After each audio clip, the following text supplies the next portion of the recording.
AMX Noticias.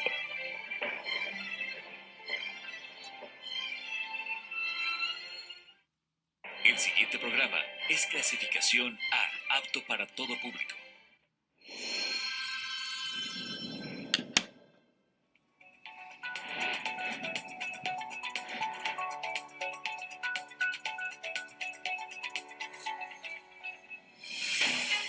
Estimado televidente, agradecemos que nos permita entrar hasta sus hogares gracias a los auspicios de AMX Noticias. Estamos aquí en otro de nuestros diálogos jurisprudenciales y de alguna forma pues muy contentos porque el programa del día de hoy suena bastante agradable. Vamos a hablar sobre populismo penal. Hay que decirlo con claridad, nos alberga el Salón Rojo, el histórico Salón de Plenos del Poder Judicial del Estado de México, y nos damos cita el magistrado Felipe Landeros Herrera y el querido amigo el doctor Alejandro Nava.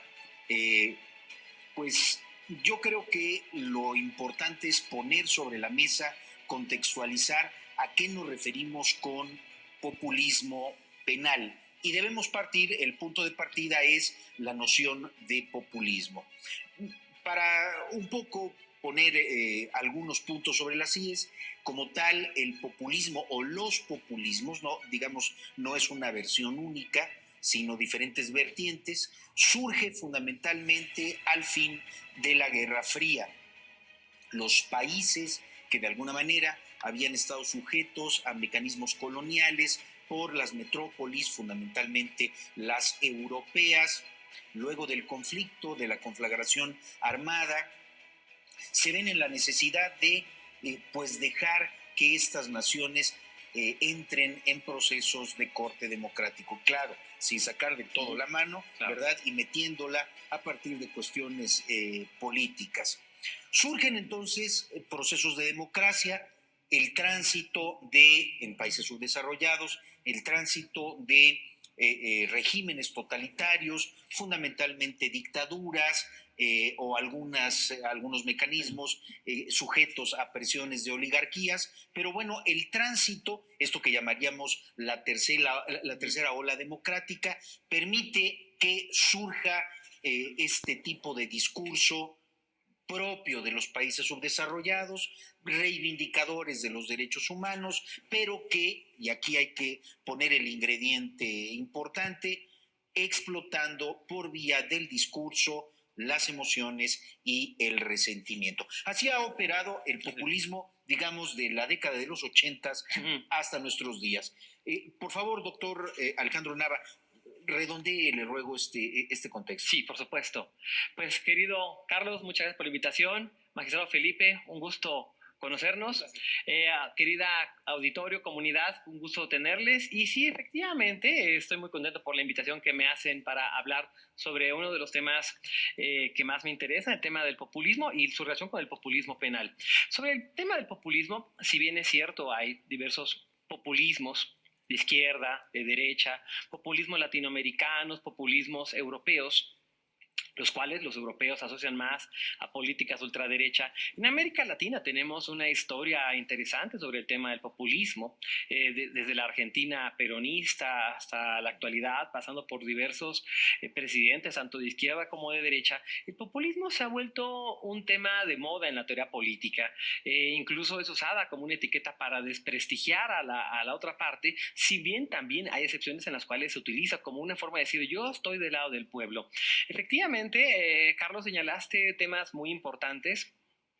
Como el tema de la política del resentimiento, de las emociones, de este tipo de lógicas en las cuales se suele encontrar, hay muchas formas de caracterizar el populismo, pero entre las que encontramos está que todo populismo siempre surge, como bien señalaste, en el tiempo de las posguerras, como una reacción ante la crisis del Estado de Derecho.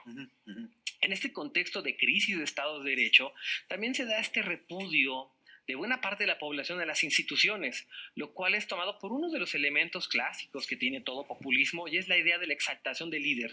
Y la exaltación del líder respecto a que él está del lado del pueblo. Es decir, se va a ver, es una política de los afectos en la cual el líder va a intentar decir, yo estoy del lado del pueblo y del otro lado está una élite que se ha apoderado de las instituciones y yo a ustedes los voy a reivindicar sus pretensiones de justicia, porque hasta ahora la democracia liberal burguesa no ha podido darle justicia a los excluidos. Y en ese contexto de los populismos, que tienen ciertas características, surge una especie especial de populismo, que es el populismo penal, el cual, a diferencia de los populismos generales, en muchas ocasiones no requiere de un líder, sino más bien son políticas en materia penal que se instauran en una sociedad con el objetivo de obtener fines electorales. Al menos tal y como surge el populismo penal en la década de los 80, 90, surge con esta pretensión de explotar el tema de la inseguridad, de los crímenes violentos,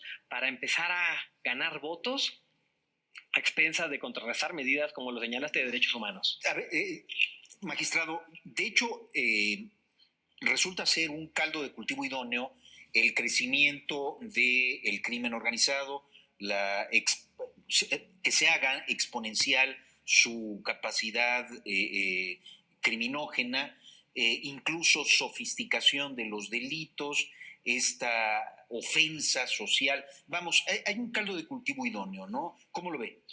Bien, primeramente muchas gracias por la invitación, un placer estar con ustedes.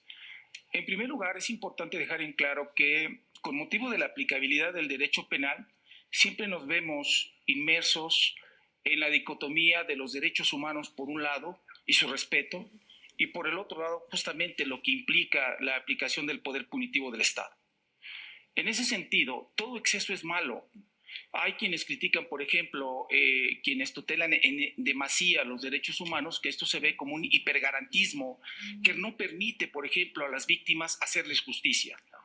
Hay, por el otro lado, quienes, con motivo de la aplicación exacerbada del derecho penal, pues incurren en ciertos excesos, como lo pudieran ser esas políticas de cero tolerancia, esas políticas en Estados Unidos de los 3 strikes, o por qué no decirlo, estas políticas justamente del populismo punitivo. Es decir, cuando existe una mala regulación, un mal sistema normativo, un mal diseño normativo, y cuando me hablo de diseño normativo incluyo no solamente normas, sino también políticas públicas y acciones de gobierno, pues justamente tendemos a caer en estos excesos. El populismo punitivo es un exceso que privilegia justamente la aplicación exacerbada del poder punitivo del Estado en detrimento de los derechos humanos más fundamentales de cualquier persona. Y podríamos enumerar... ¿Podríamos decir linchamientos? Sí, por supuesto, porque el populismo punitivo se inscribe justamente en el incremento irracional de las penas, en la nulificación o la minimización justamente de las medidas alternas que den cuenta del fenómeno delictivo, justamente la minimización, el descrédito de las instituciones y entre ellos del Poder Judicial. A ver, pero con razón o sin razón, magistrado. Sí. Porque hay corruptelas bastante evidentes, que es lo que fricciona pues a la sociedad y la motiva a que esto pase. Es importante, el tema es importante. Miren, el Poder Judicial, como todo otro órgano del Estado, debe de estar sujeto a control. Pero en primera fase, el control debe ser judicial. Porque para eso tenemos un mecanismo de diseños recursivos, claro. Que es donde tenemos que encauzarnos en primera fase. Ahora, no estoy diciendo que el Poder Judicial debe de estar en lo oscurito, de ninguna manera. Como poder público nos obliga a la transparencia, nos obliga a la publicidad, pero lo que no se vale desde mi punto de vista es cuando pretendemos controlarlo a partir de la desinformación, a partir de la información sesgada, de la información incompleta o de la información fuera de contexto. Eso es populismo punitivo, porque justamente se reemplaza la decisión en sede judicial a través de las decisiones mediáticas, no solamente de los medios públicos tradicionales, sino también de estos poderes emergentes, como son las redes sociales, que no están sujetos a ningún control. O sea, el problema entonces es que se litigue en redes y se litigue en medios de comunicación. Ahora, ¿Qué opinas de ello? fíjate, cuando escribo este libro, este es un libro de pandemia, de populismo punitivo, lo escribí en pandemia. Y cuando yo le escribo, obviamente había hecho mis lecturas de criminología crítica, donde se explota el tema de los medios de comunicación tradicionales. Pero yo cuando escribo este libro empiezo a notar desde antes, 2018, 2019, cómo las redes sociales han vuelto un poder emergente, donde efectivamente, en nombre de las buenas causas, las causas que todos podemos defender, los derechos de los animales, la no violencia hacia las mujeres, estos mismos temas que tienen una pretensión de justicia y genuina, legítima, ahora en las redes sociales se empiezan a explotar estos temas como una reacción en contra de las decisiones jurisdiccionales. Pero de manera trivial, ¿no? Claro. O sea, porque este activismo de like es terriblemente degradante, ¿no? El influencer, yo cuando escribo este libro dedico un apartado a los influencers y el derecho penal. Los influencers a veces no son personas que quieren justicia, lo que quieren es likes, quieren fama para ellos. Si eso les sirve empezar a hablar como Luisito Comunica, voy a ir a la prisión de Bukele, oigan, está bien chida la prisión, muy buena onda, eso le va a dar likes al influencer. Pero el tema es que, ¿dónde están los derechos humanos? ¿Dónde están los temas de debido proceso, de presunción de inocencia? Las personas ven un comentario de alguien que dicen, esa persona cometió un delito, vamos a destruirlo, vamos a destazarlo, vamos a acabar con las instituciones. De nuevo, la lógica primaria del populismo ahora se inserta en el populismo punitivo gracias a las redes sociales, las cuales, lejos de dar una opinión informada a la sociedad, de llamar a la cautela, a la prudencia, ahora es no. Este cuate dijo algo, vamos a funarlo, vamos a destruirlo y vamos a, entre todos, a empezar a circular su imagen para que le dé vergüenza. Y esos temas de escarnio efectivamente terminan siendo autoritarios, incluso de grupos de izquierda que llevan a cabo estas medidas. Sí, en ese sentido, miren, yo estimo que el populismo punitivo, pues es justamente la sujeción de la aplicación del derecho penal o la aplicación del jus poniendi, pues justamente a los vaivenes de la política, a los vaivenes de las cuestiones electorales o a los vaivenes de las cuestiones electorales. La política, en la lógica de una política de gobierno, ojo, no en la lógica de una política de Estado. Creo que la aplicación del derecho penal debe darse en la lógica de una política de Estado. Es decir, no debe de estar sujeto a los vaivenes políticos. Al contrario, debe de estar perfectamente engarzada con los valores fundamentales, incluso los principios que nos constituyen como sociedad. Por eso, desde mi punto de vista, insisto, entendiendo, que quede claro, que no estamos justificando de ninguna forma el dolor que sufren muchas víctimas y que lo que menos merecen es justicia y que para eso estamos nosotros. Claro que sí. Digo, no podemos nosotros dejar de ser sensibles a nuestra realidad. Pero eso no significa que nos queden claras las reglas del juego procesales. Los delitos no se prueban en sede mediática. Los delitos no se presuponen en sede mediática. Los delitos no se imaginan, no se conjeturan en sede mediática. Los delitos se prueban en sede judicial. Y a la luz del... Vamos a dejarlo aquí, magistrado. Tenemos que hacer un corte. El tema se empieza a poner algo candente, claro, muy agradable. No se vaya, quédese con nosotros.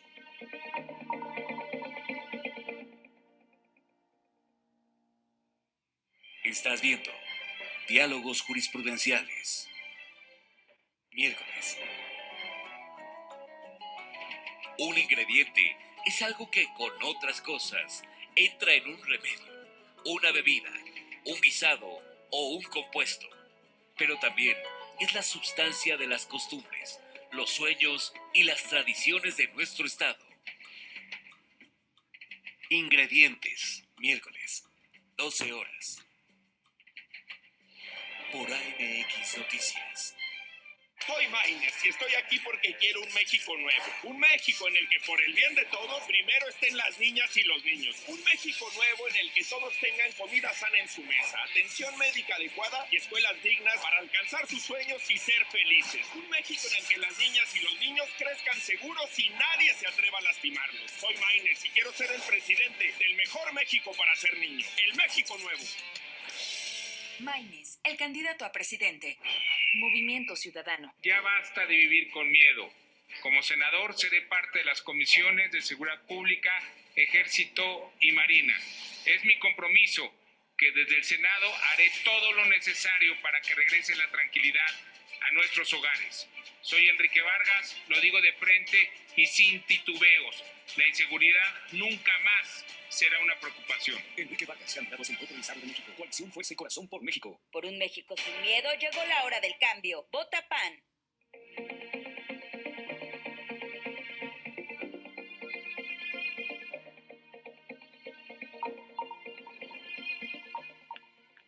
Las redes sociales constituyen la nueva Civitas de las sociedades modernas.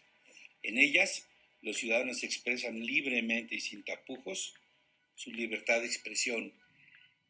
Esta, además, no se encuentra ni regulada, ni tiene filtros, ni mucho menos tiene censura oficial, lo cual genera un doble problema.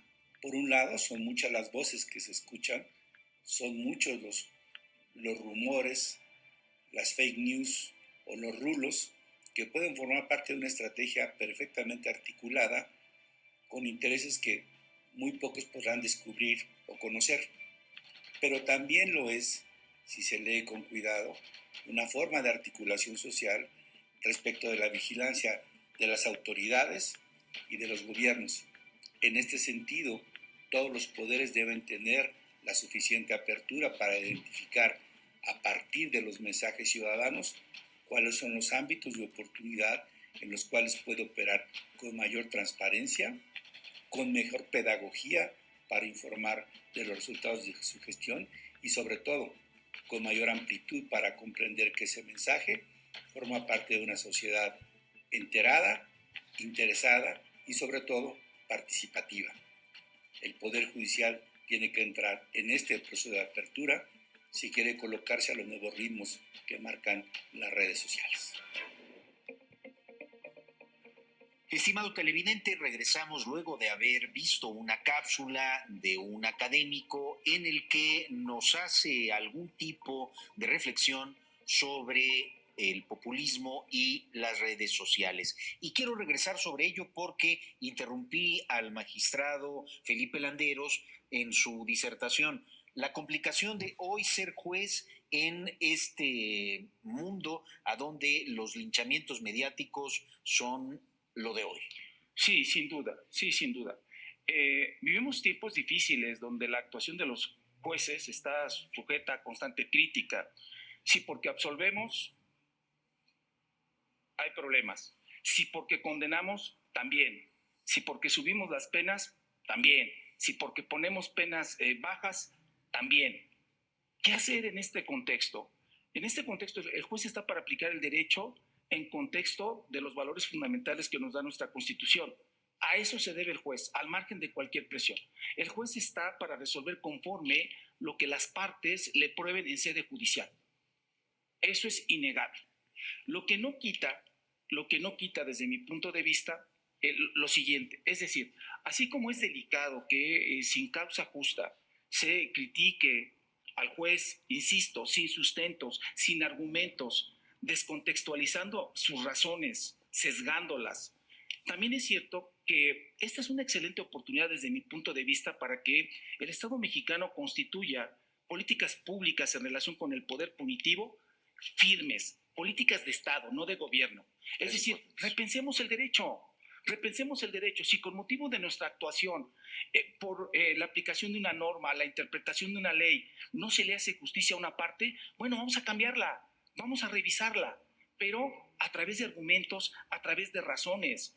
Si nosotros con motivo de las nuevas exigencias en tutela de derechos humanos, de tantas y tantas víctimas, tenemos que capacitarnos, vamos a hacerlo. Capacitarnos en cuestión de género, capacitarnos en perspectiva de niñez y de adolescencia, en perspectiva de discapacidad, en perspectiva de interculturalidad. Vamos a capacitarnos y lo vamos a hacer. Nosotros los jueces somos los primeros conscientes que tenemos nuevos retos y que la sociedad exige de nosotros otras capacidades, incluso las comunicativas. Claro. Pero eso no significa que también aceptemos sin más ni más una crítica sin sustento alguno y muy en especial en medios de comunicación y en redes sociales.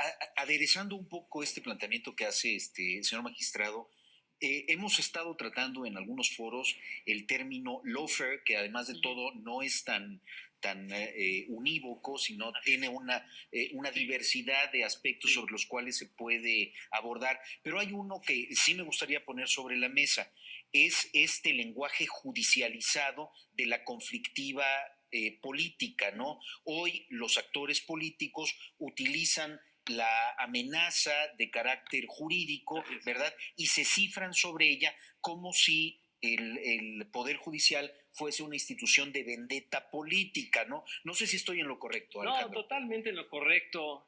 De hecho, Zaffaroni escribió, junto con otras autoras, un texto sobre lawfare y prologado por Lula, porque como sabemos, Lula estuvo en la cárcel por un tema de lawfare. Algunos autores como Gargarella han señalado que el lawfare no existe.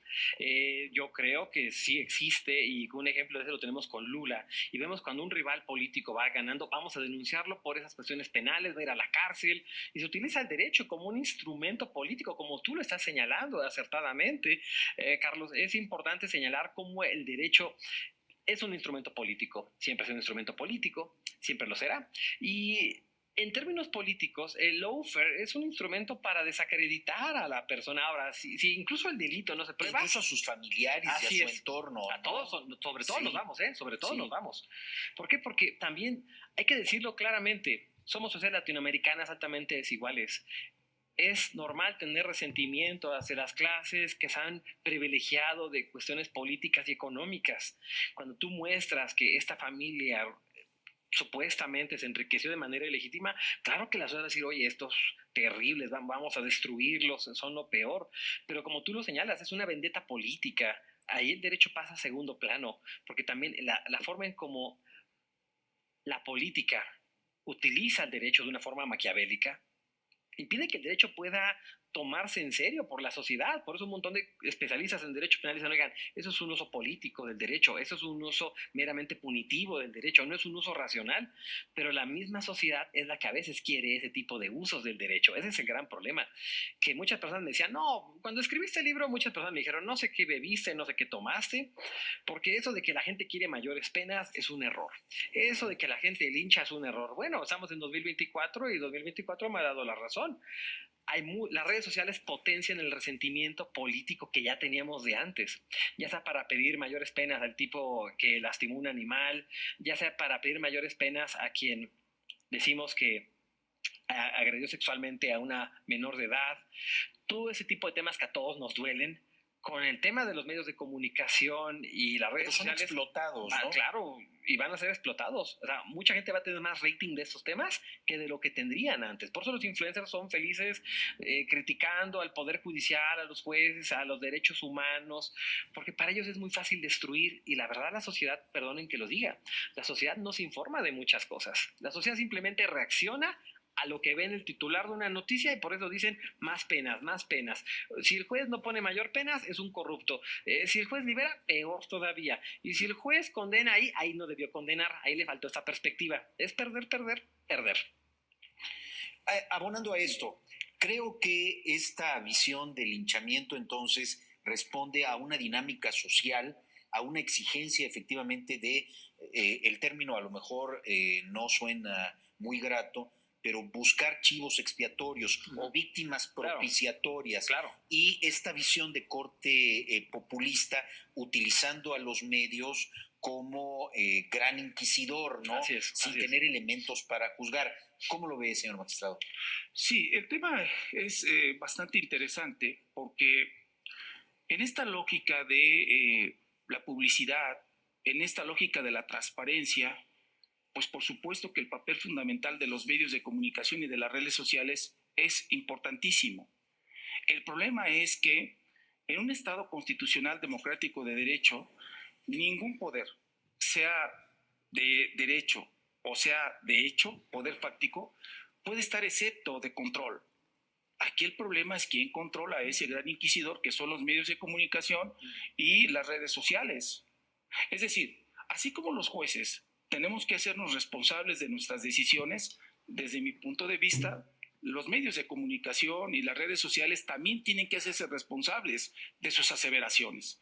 ¿Por qué? Porque también hace daño la generalización apresurada, también hace daño, lastima, cosifica personas, atenta contra la dignidad de las personas, independientemente de que rompe muchos de los principios informadores del proceso en favor de la víctima u ofendido, pero también en favor de los imputados o procesados.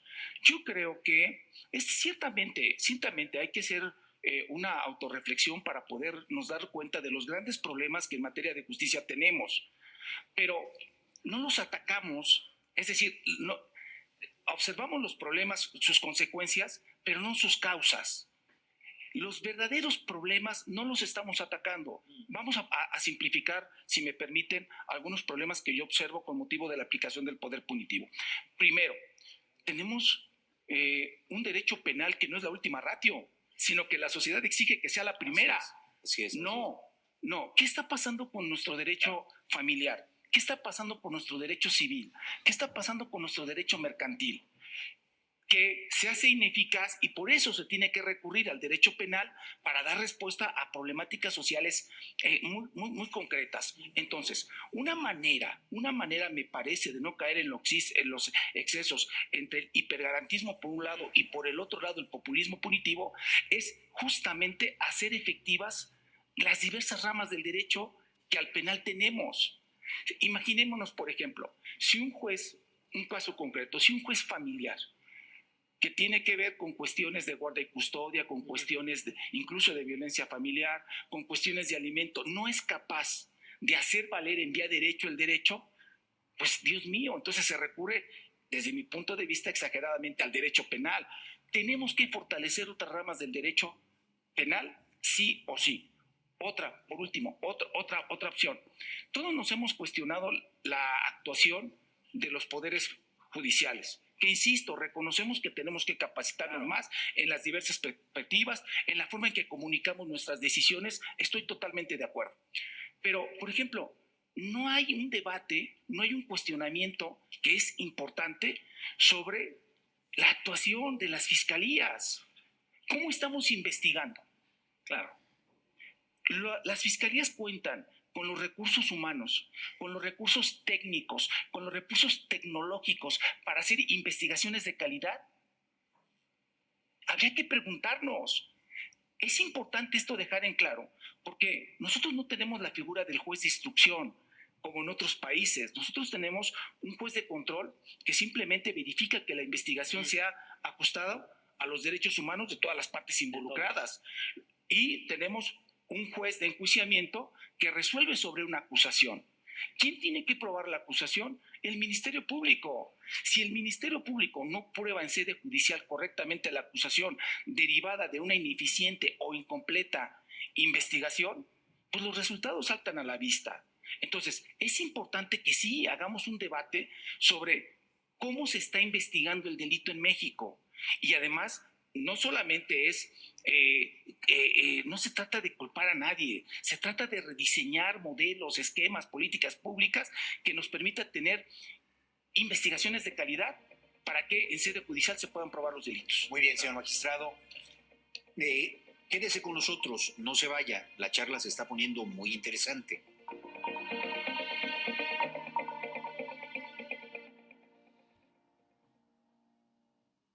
Estás viendo Diálogos Jurisprudenciales.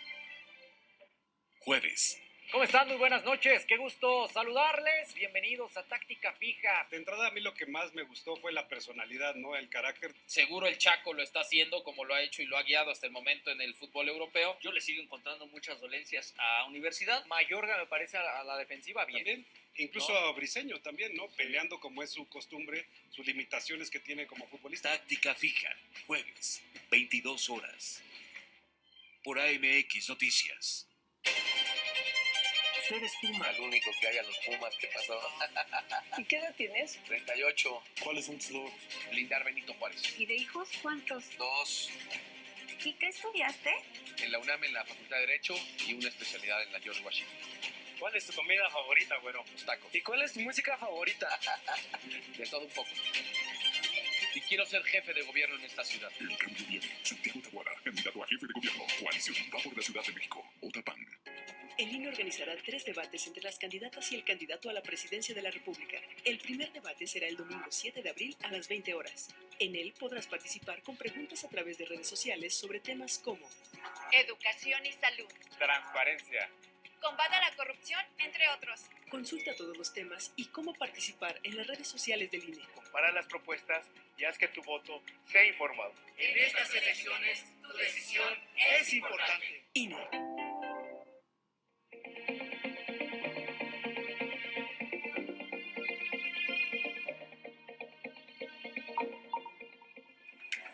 Las redes sociales constituyen la nueva Civitas de las sociedades modernas. En ellas, los ciudadanos expresan libremente y sin tapujos su libertad de expresión. Esta, además, no se encuentra ni regulada, ni tiene filtros, ni mucho menos tiene censura oficial, lo cual genera un doble problema. Por un lado, son muchas las voces que se escuchan, son muchos los rumores, las fake news o los rulos que pueden formar parte de una estrategia perfectamente articulada con intereses que muy pocos podrán descubrir o conocer. Pero también lo es, si se lee con cuidado, una forma de articulación social respecto de la vigilancia de las autoridades y de los gobiernos. En este sentido, todos los poderes deben tener la suficiente apertura para identificar a partir de los mensajes ciudadanos cuáles son los ámbitos de oportunidad en los cuales puede operar con mayor transparencia, con mejor pedagogía para informar de los resultados de su gestión y sobre todo con mayor amplitud para comprender que ese mensaje forma parte de una sociedad enterada, interesada y sobre todo participativa. El Poder Judicial tiene que entrar en este proceso de apertura si quiere colocarse a los nuevos ritmos que marcan las redes sociales. Regresamos a nuestro tercer bloque, luego de haber escuchado un testimonio de un académico que puntualiza algunos aspectos relevantes sobre el populismo. Y estamos bordando sobre ello. No hemos dejado detrás de cámaras de seguir charlando muy apasionadamente sobre la responsabilidad social, o mejor dicho, la muestra de la irresponsabilidad social detrás de estos linchamientos mediáticos que se hacen en aras de satisfacer, de colmar estas necesidades del populismo penal. Pero hay algo.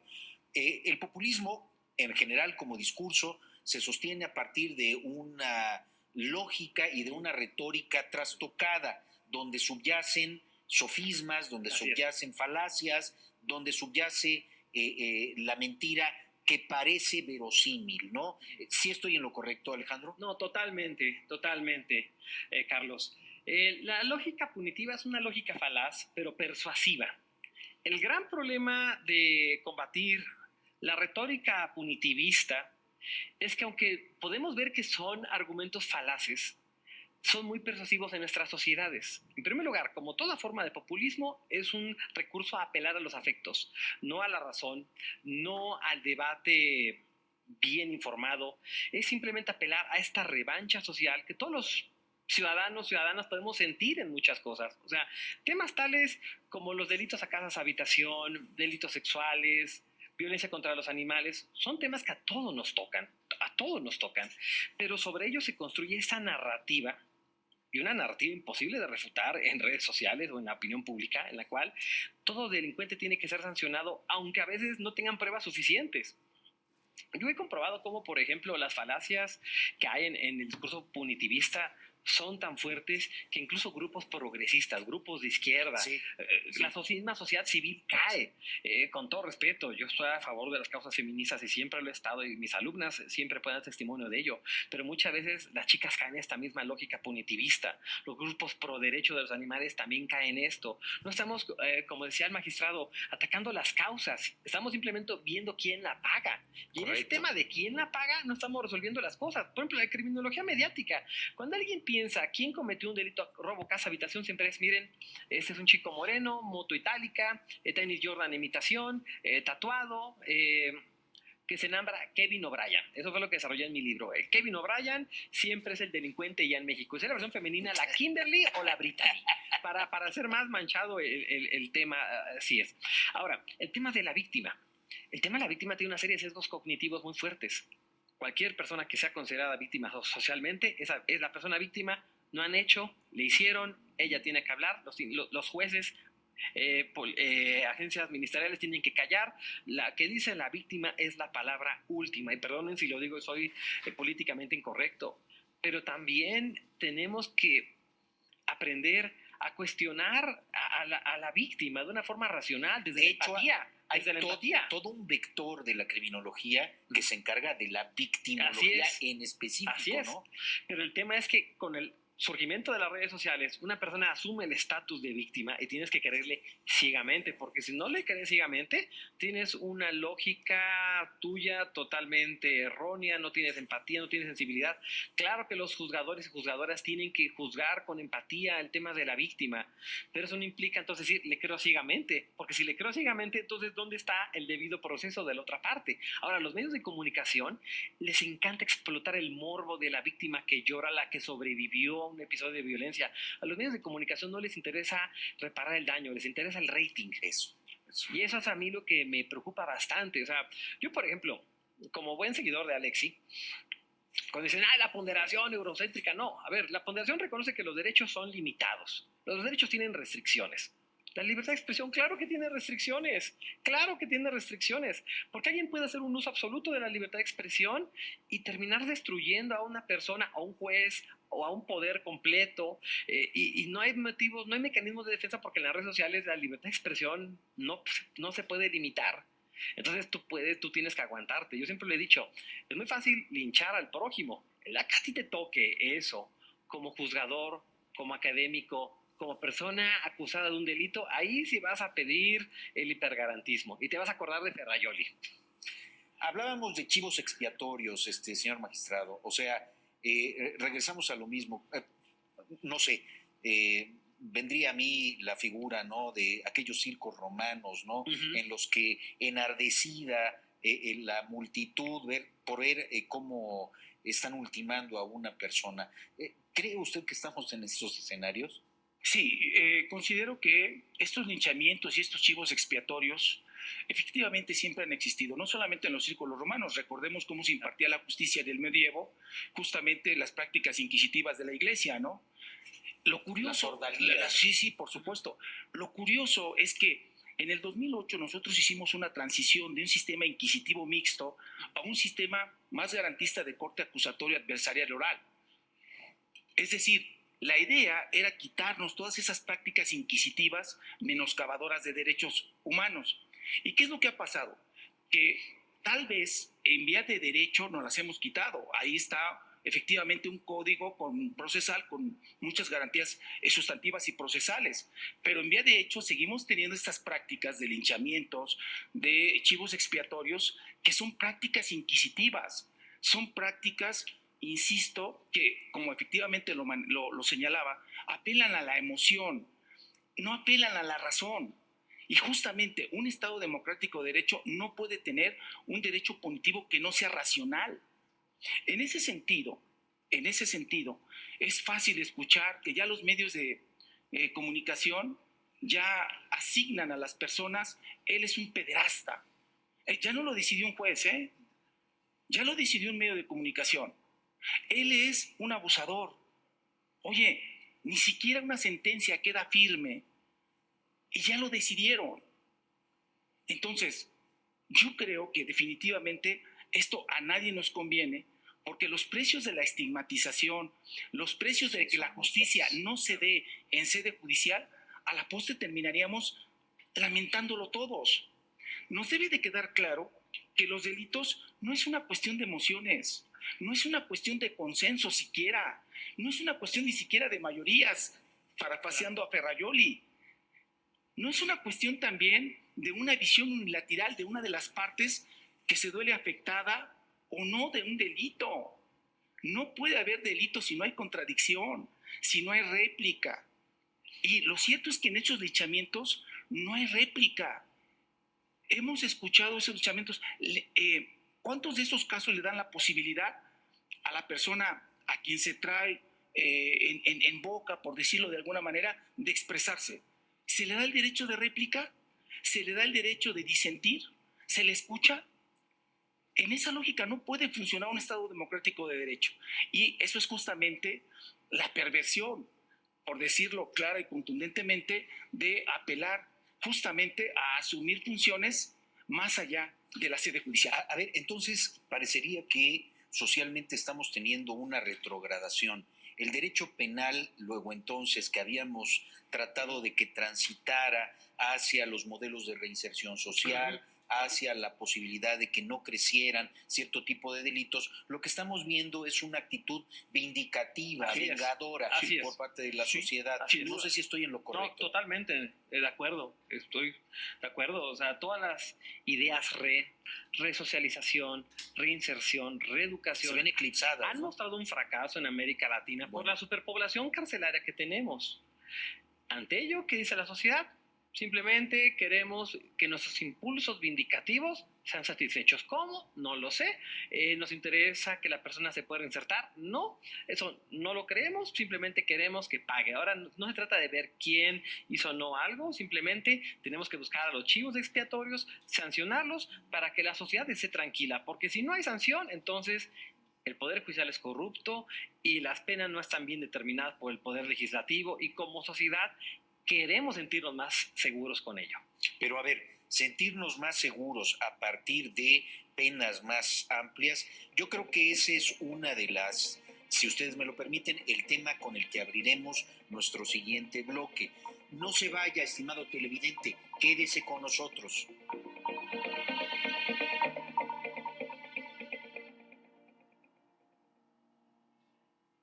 Estás viendo Diálogos Jurisprudenciales. Lunes a viernes. A partir de las 11 de la mañana lo espero con la mejor información en el ámbito nacional, internacional y, por supuesto, del Estado de México. Mi nombre es Carmen Gudiño. Los espero en la Agencia Mexiquense de Noticias por el 34.2. AMX con Carmen Gudiño. Lunes a viernes, 11 horas, por AMX Noticias. 4 compromisos por la educación pública. 1. Beca universal para las y los niños de preescolar, primaria y secundaria. 2. Más becas para jóvenes de universidad. 3. Mayor número de preparatorias. Y 4. Más universidades. Porque la educación es un derecho, no una mercancía o un privilegio. Más educación científica, humanista, fraterna y democrática. Claudia Sheinbaum, presidenta. Candidata de la coalición Sigamos Haciendo Historia. Morena. Este gobierno que ya se va destruyó el Seguro Popular, que sí funcionaba. Como presidenta, lo vamos a relanzar. Y si el gobierno no pudiera atenderte, recibirás la atención en hospitales y farmacias privadas sin costo. Tendrás un médico familiar que te cuide a lo largo de tu vida. Vamos por un México sin miedo a enfermarnos. Por un México sin miedo. Xóchitl, presidenta. Candidata de la coalición Fuerza y Corazón por México. El PRI sí resuelve. Vota PRI. Jueves. Los talentos de nuestra tierra tienen diferentes formas, sonidos, letras y movimientos. Estilos únicos, irrepetibles, que surgen de sus experiencias y contexto. Acompáñanos a conocerlos en Denominación de Origen. Denominación de Origen, jueves, 19:30 horas. Por AMX Noticias.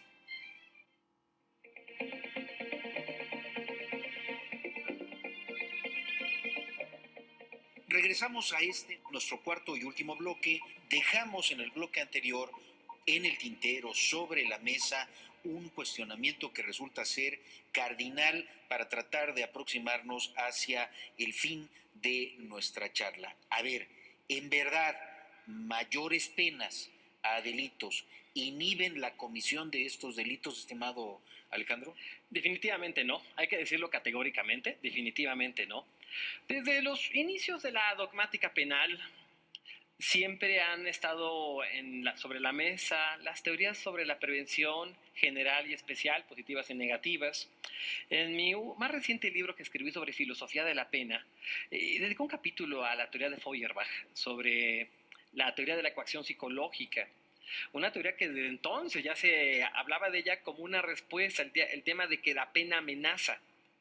Desde ese momento la coacción psicológica nunca fue suficiente. En una sociedad donde las penas son más efectivas, como la sociedad alemana, ¿qué podemos esperar en una sociedad como la nuestra, donde, a ver, el legislador pone 80 años, 100 años, 200 años? Yo en la mañanita, cuando voy a pasar a mis perritas ahí por el metro, veo la alarma, nota roja, y siempre veo homicidios, violaciones, secuestros, cuerpos desmembrados.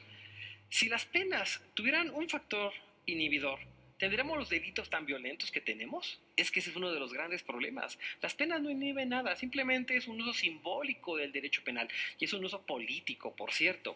Cuando yo escribo mi libro, yo estaba pensando en este libro de Pablo Stefanoni sobre si la rebeldía se volvió de derecha, porque él señalaba cómo efectivamente, cómo el antiprogresismo está construyendo un nuevo sentido común, y por qué la izquierda debería tomar en serio estos temas. Yo igual, cuando yo escribo mi libro Populismo Punitivo, yo señalo por qué los grupos de izquierda, los grupos progresistas, deberían tomar en serio el tema del discurso de la seguridad. ¿Por qué señalo esto? Después de que se publicó mi libro, ahora Bukele es el presidente con mayor popularidad en América Latina. ¿Y cuál es su discurso? Ahora que lo estamos viendo, los candidatos electorales para presidentes van a estar recurriendo al discurso de la seguridad. Milei también va a apelar al discurso de la seguridad. En los próximos años, en los últimos años ha empezado a perder legitimidad Boric en Chile, y es por el discurso de la seguridad. Ahora que estuve en Chile recientemente, la gente dice, veo un venezolano y me guardo mi cartera porque tengo miedo. De nuevo, los discursos... Un prejuicio. Así es, los prejuicios sobre los migrantes, prejuicios xenofóbicos. Aquí en México los prejuicios de los jóvenes pobres no nos van a llevar a un combate efectivo al delito. Simplemente, esta idea de mayores penas, cuando la efectividad del derecho penal es muy, muy baja, no tengo la cifra adecuada. Cuestionable, además. Así es. ¿Y cómo podemos pensar que esa va a ser una medida efectiva cuando, para empezar, tiene muy poca efectividad? Muchas personas que son sancionadas podemos pensar que allí hubo errores judiciales, cuando las fiscalías, como dice el magistrado Landeros, no son efectivas. O sea, tenemos tantos argumentos en contra que realmente apelar a mayores penas, mayor seguridad, es una falacia que no tiene equivalente, yo creo que en otras ramas del derecho. Señor magistrado, los magistrados en el Estado de México han estado conscientes de la problemática y han tratado de abordar, a partir de las directrices que ha marcado el señor magistrado presidente, el doctor Ricardo Sodi Cuéllar, para repensar el Código Penal y con ello tratar de adelgazar el catálogo de delitos y penas. ¿Cómo se ve desde la magistratura esta posición? Mire, si me permite, previo a responderle a esa pregunta, haré un comentario en relación con el tema de las penas y la incidencia delictiva.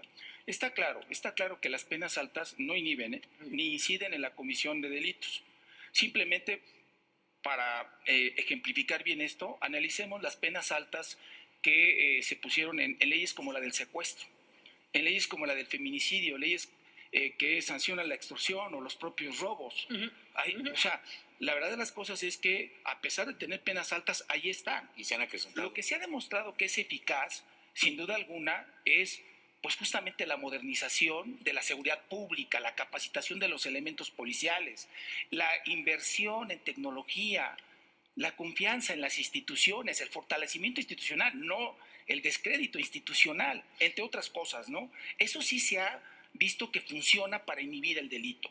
Lo cierto es que también me parece que hay una una indebida concepción de la pena alta como pena eficaz. No. La pena es eficaz cuando cumple con los fines en términos del 18 constitucional, que es la reinserción social. Por supuesto. Porque eso nos garantiza que la persona va a cumplir con las expectativas normativas que socialmente se tienen de él y va a favorecer que no vuelva a delinquir. Entonces, eso está clarísimo. Claro, ¿cómo podemos el feminicidio? Bueno, tenemos como sociedad que seguir cuestionando esas prácticas o esa cultura androcentista, patriarcal, machista, incluyéndonos jueces, incluyendo nosotros. Tenemos que hacer un análisis crítico de qué podemos mejorar Y con tal de que la sociedad esté bien, yo estoy seguro que al menos en el Poder Judicial lo vamos a hacer y lo seguiremos haciendo.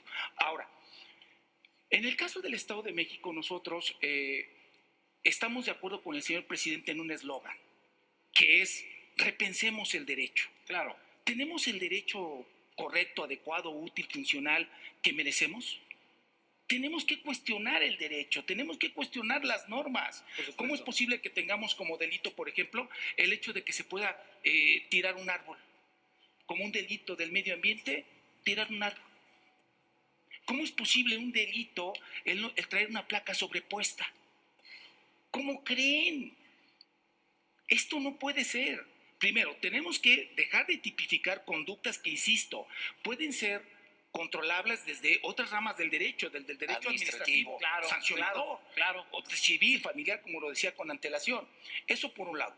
Por el otro lado, sí tenemos que posibilitar la reinserción social a través de penas más humanas, más dignas, más justas. Pero previo a eso, tenemos que revisar, como lo dice el señor presidente, pues justamente nuestros procesos de investigación del delito, nuestros procesos de juzgamiento del delito, que ahora es más difícil hacerlo, porque nos ha convenido, por ejemplo, tener un Código Nacional de Procedimientos Penales. Antes, si teníamos una indebida interpretación de un precepto rápido, en una sana coordinación entre poderes, le dábamos solución, ajustábamos la norma y se acabó. Ahora ya no, porque no es lo mismo cambiar una norma en sede del Congreso local que en sede del Congreso federal. ¿El federalismo ha sido el adecuado? No solamente el federalismo en lo competencial, sino también en lo recursivo. ¿Recursos tenemos? ¿Cuántos asuntos se resuelven en sede federal? ¿Cuántos se resuelven en sede local? ¿Y cuál es la proporción de recursos entre lo federal y lo local? Tenemos que repensar también esto. Nuestras normas, nuestro derecho, nuestras estructuras. Repensemos el derecho. Es por eso que, a invitación y a gran esfuerzo del señor presidente de nuestro tribunal, nosotros hemos hecho un esfuerzo por hacer un código novedoso. Pero aquí lo importante es que un código sencillo, útil, sin tanto tecnicismo, que cualquier persona común y corriente lo pueda entender y lo pueda comprender. Eso es lo que tenemos que hacer, dejar de tecnificar el derecho, de hacerlo tan técnico, simplificarlo, para que a toda la sociedad nos queden en claro cuáles son las reglas del juego y evitemos interpretaciones indebidas. El presidente ha hecho, insisto, una gran aportación desde mi punto de vista al plantear un novedoso código que justamente dé pie a esto, a solamente sancionar lo verdaderamente importante, a ajustar las penas, pero sobre todo, y esto también es importante, a buscar otras formas de respuesta al fenómeno delictivo que no necesariamente impliquen prisión o una prisión tan severa. Nos acercamos a la recta final de nuestros diálogos jurisprudenciales del día de hoy. Quisiera que recapituláramos muy brevemente alguna postura que a nuestro amable televidente le sea de interés. Bueno, pues comienzo. Muchas gracias por la invitación, muchas gracias por tenernos este espacio. Simplemente quisiera hacer un llamado a la mesura al momento de juzgar al prójimo.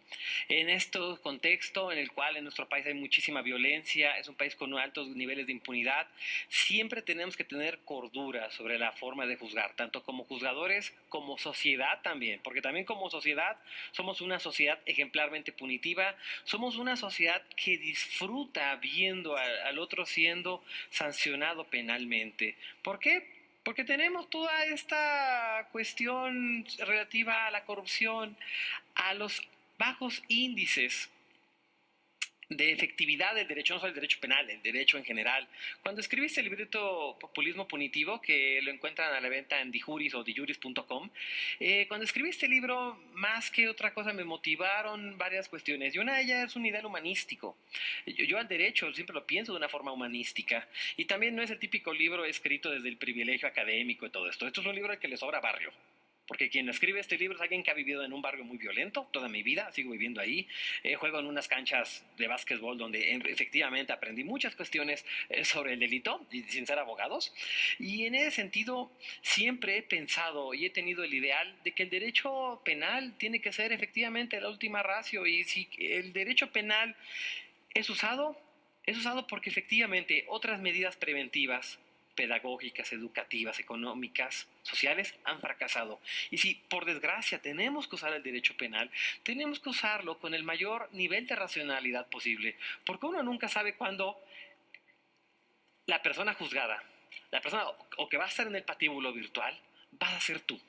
Es muy fácil estar del otro lado, exigir justicia, es muy fácil tomar una posición acrítica respecto a las víctimas, con justa razón en este país donde ser víctima es algo brutal, pero también es importante aprender a ver la complejidad de los argumentos institucionales. Es algo en lo que yo siempre enfatizo, que por más que critiquemos a las instituciones, hay gente noble que está dentro de las instituciones. Yo como profesor, pues, desde mi punto de zona de confort, puedo ser muy crítico. No, es que yo quiero que muera el Estado, construir una nueva sociedad. A final de cuentas, esta es la sociedad que tenemos. Esta sociedad no va a cambiar aquí en 2024 a mañana. Muchos teóricos, me acuerdo, filósofos, cuando hablaban de la pandemia va a acabar el mundo. No, el mundo capitalista se fortaleció con la pandemia. Tenemos en un mundo muy complejo, tenemos que buscar como académicos respuestas reales, respuestas humanas, y dentro de estos fenómenos problemáticos del derecho, tenemos que combatir al populismo penal. Tenemos que ser críticos con lo que vemos en redes sociales. Sé que a veces nos cuesta mucho trabajo, porque hay veces que una causa noble me gusta y yo estoy precargado respecto a esta causa, sí, pero no puedo en nombre de ello renunciar a la racionalidad y empezar a linchar, a cancelar, funar, exigir mayores penas para la otra persona simplemente porque eso coincide con mis creencias. Sé que es un labor muy difícil, pero si como sociedad no empezamos a combatir el populismo punitivo, los políticos se van a aprovechar siempre de él. Y nunca vamos a resolver un problema, porque díganme en la historia qué problema se resolvió con el derecho penal. Las brujerías. El tema de la casa de brujas se resolvió, pues no. ¿Cuántas mujeres inocentes fueron sancionadas? El tema de ideologías contrarias nunca fueron sancionadas. La pandemia no. ¿Qué podemos esperar del derecho penal? Me queda claro que nos queda mucho por hablar. El tiempo, que es el peor de los tiranos, ha hecho de las suyas y solamente me queda agradecer el espacio que nos concede a MX Noticias, a nuestros invitados, al magistrado Felipe Landeros Herrera y a Alejandro Nava, a usted, estimado televidente que está del otro lado del televisor y que amablemente nos deja entrar a sus hogares. Mi último agradecimiento a mis queridos compañeros de la Coordinación de Comunicación Social. Solamente me resta decirles buenas noches y buenas tardes.